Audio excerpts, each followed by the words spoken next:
Muy buenas, bienvenidas, bienvenidos a este nuevo capítulo del curso de física. Bien, vamos a empezar con la parte de dinámica de fluidos. Y ya habíamos visto en la parte anterior el flotabilidad y todo eso, es decir, la parte de, por así decirlo, estática de fluidos, pues ya la hemos dejado un poco más o menos de lado. Y ahora vamos a empezar a ver la parte de la dinámica, es decir, cómo se mueven los fluidos, ¿vale? Para ello vamos a hacer una cosa que es la siguiente. En mecánica, en la mecánica newtoniana, lo que hacíamos era aproximar cosas, es decir, nos tomábamos ciertas concesiones y libertades. Entonces voy a anotar aquí una lista de concesiones que vamos a hacer para poder estudiar la dinámica de fluidos. Bien, por ejemplo, en mecánica lo que hacíamos era aproximar cosas como que las partículas eran masas puntuales, es decir, que no tenían volumen en general. Bueno, luego ya cuando estudiábamos el sólido rígido era otra historia, pero bueno, en principio eran masas puntuales que se movían sin rozamiento. A ver, voy a apuntar aquí, puntual, sin rozamiento.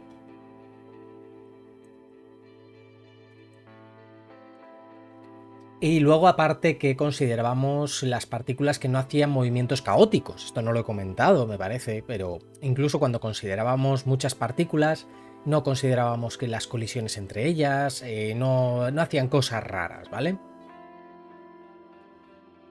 Así que nosotros en dinámica de fluidos vamos a hacer algo parecido. Entonces lo que voy a anotar aquí es el tipo de concesiones, de aproximaciones que nos vamos a marcar aquí. Vamos a ver, la primera. Vamos a considerar un flujo no turbulento. Es decir, voy a apuntarlo primero. No turbulento. ¿Qué quiere decir esto? Bueno, pues vamos a poner que vosotros dejáis en un cenicero un cigarrillo encendido. No lo dejéis sin vigilancia. ¿Qué es lo que hace el humo? Si os fijáis, si tenéis la oportunidad, no fuméis, por Dios, yo lo hago y es horrible. Si tenéis la oportunidad de ver lo que hace el humo, si os fijáis al principio es como que sube en línea recta tranquilamente, no se desvía mucho de la línea recta y luego llega un momento en que empieza a hacer volutas y empieza a hacer cosas. Pero los primeros centímetros va en línea recta. Esto es lo que se llama el flujo no turbulento. Y luego esto de aquí es lo que se llama el flujo turbulento, es decir, cuando empieza a hacer ondas y rollizos y cosas así, y rizos raros, es cuando empieza a hacer el flujo turbulento. Esto sería un poco como considerar un movimiento no caótico aproximadamente, ¿vale? Para que os hagáis una idea. Es decir, es como si estuviésemos considerando un sistema simple, ¿vale? Voy a anotar la siguiente concesión, que es el flujo no viscoso. Esto se relaciona más bien con las cosas que van sin rozamiento. Es decir, si yo voy a tener, por ejemplo, voy a dibujarlo aquí, una tubería y tengo un fluido aquí dentro, lo normal sería que si el fluido va para allá, las paredes de la tubería y el fluido rozasen entre sí y el fluido entre sí, las diferentes capas de fluido rozasen entre sí. Entonces, las partes que van por fuera, y si no me equivoco, irían más despacio porque habría un rozamiento con las paredes del tubo, y las partes que van por dentro irían más rápido. Esto creo que se llama flujo de Reynolds o algo así. No, ahora mismo no me acuerdo. Entonces, el régimen de velocidades sería un poco más o menos como esto. Esto es lo que no vamos a considerar. Esto se puede considerar y lo lógico en muchas ocasiones es considerarlo, pero nosotros, para entender las partes más básicas, vamos a no considerar esto. Es decir, esto es flujo no viscoso. Voy a empezar a coger este dibujito. Voy a dejarlo aquí.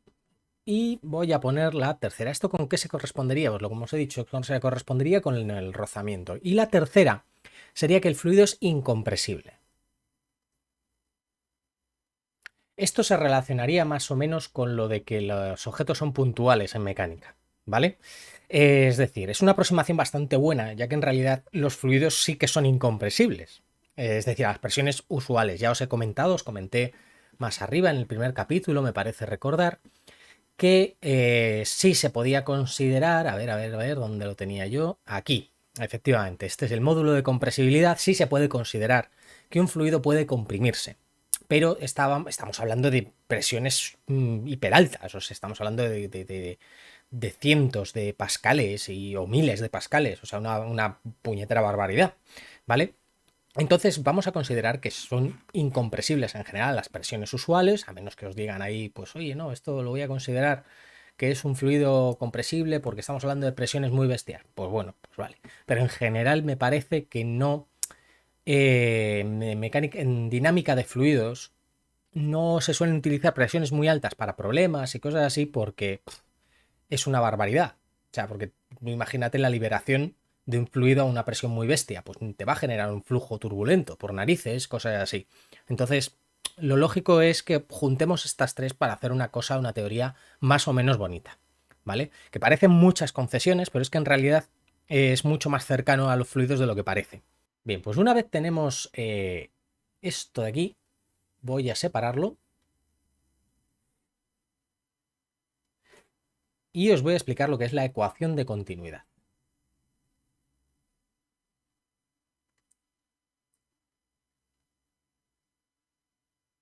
Bueno, una ecuación de continuidad es un nombre que se le da a muchísimas ecuaciones, pero la ecuación de continuidad en fluidos. No sé si tiene un nombre propio. No, parece ser que no tiene nombre propio. Eh, Simplemente las ecuaciones de continuidad son un tipo de ecuaciones en física, ¿vale? No son una única ecuación. Bueno, supongo que en matemáticas también serán un tipo de ecuaciones que haya, pero bueno, en física las llamamos ecuaciones de continuidad, por ejemplo, ecuación de continuidad de la carga, ecuación de continuidad de los fluidos, ecuación de continuidad de la densidad de probabilidad. En mecánica cuántica hay un montonazo de ellas que lo que dicen es básicamente que algo se conserva, básicamente. Bien, ¿y cómo vamos a encontrar aquí una ecuación de continuidad? Pues voy a haceros un dibujito.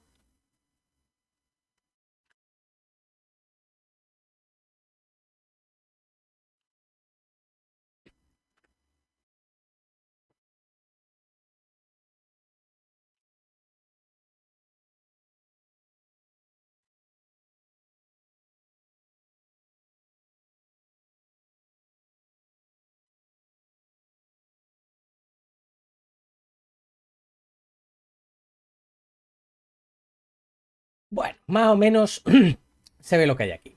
Bien, ¿yo qué tengo? Tengo una tubería que se va ensanchando, es decir, en esta zona de aquí tiene un área que vamos a llamar área 1 y llega a una parte que tiene un área, vamos a llamar área 2. Bien, entonces yo lo que voy a considerar es un volumen de fluido que está aquí y que se va a desplazar. Es decir, se va a desplazar esta cantidad, voy a ponerla así, incremento de X. Claro, al ser un fluido incompresible, si yo digamos que tengo todo esto lleno de fluido, al desplazarse este área, digamos, hacia acá, va a desplazar un volumen igual en esta zona de aquí. ¿Vale? Es decir, eso es lo que nos da la incompresibilidad. Entonces, espera, a ver, voy a ponerlo también porque esto se va a desplazar. Esto lo he puesto en amarillo. Así que en amarillo. Esto se va a desplazar una cantidad incremento de x2 si esta es la de incremento de x1. Vale, ¿a qué va a ser igual esta cantidad incremento de x2? Pues va a ser a una velocidad que lleve el fluido, vamos a llamarla v, por un incremento de t. Y esto va a ser la misma velocidad por el incremento de t. Perdón, velocidad 2. Perdón, esto es la velocidad 1 y esto la velocidad 2, porque lógicamente tendrá que cambiar la velocidad. A ver, que lo explico, que a veces, lo que digo, hay veces hay cosas que tú las tienes claras y claro, dices, en un momento determinado, sobre todo cuando, mira, curiosamente suele ser cuando metes la pata, porque vas del tirón y dices, claro. Sí, o sea, quiero decir, se entiende, pero hay que explicarlo. Vamos a ver. Yo aquí tengo un volumen, este volumen. Vamos a poner este área. Este área va a barrer un volumen a una cierta velocidad, vamos a llamarla V1, en un determinado tiempo, ¿vale? Entonces vamos a tener un determinado volumen que vamos a llamar V1. Si este área, al moverse, empuja a todo el fluido que hay aquí y lo que había aquí en esta zona azul lo va a empujar a otro sitio, una cantidad, incremento de x2 en el mismo tiempo, obviamente, tiene que hacerlo a otra velocidad por narices. Es decir, tiene que ir a una velocidad v2. ¿Vale? Entonces, ¿qué es lo que vamos a considerar? Pues vamos a considerar que esos volúmenes, esas cantidades, vamos a llamar delta de v1, variación del volumen 1, igual a la variación del volumen 2. ¿Y qué es cada una de ellas? Bueno, pues la variación del volumen 1 será nuestro área 1 por el incremento de x1 y tendrá que ser igual a el área 2 por el incremento de x2. Si sustituimos ahora los incrementos de x, tendremos que el área 1 por v1 incremento de t va a ser igual al área 2 por v2 incremento de t. Y ahora fijaos, sacamos aquí un par de relaciones. La primera es esta.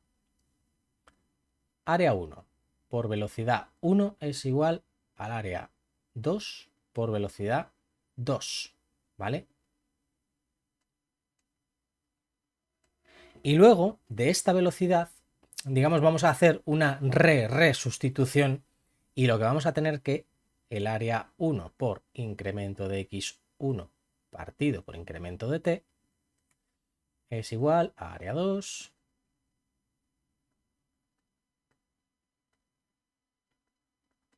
Vale, como esto es el volumen,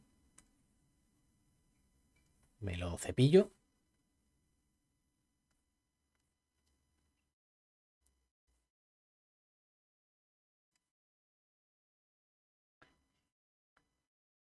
Es decir, ¿qué nos está diciendo esto?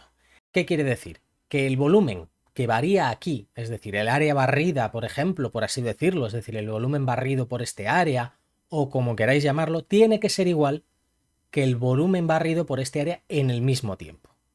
¿Vale? Bueno, creo que con esto nos vamos a quedar. Bueno, esto lo vamos a expresar también en forma diferencial, es decir, esto se puede expresar así. Yo pongo que ya os lo imaginabais.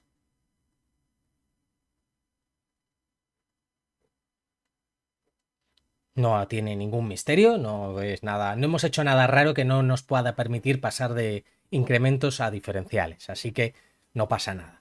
Bien, en el próximo capítulo vamos a hablar sobre la ecuación de Bernoulli, que es una cosa bastante guay, así que traed palomitas porque es un plato un poco fuerte, ¿vale?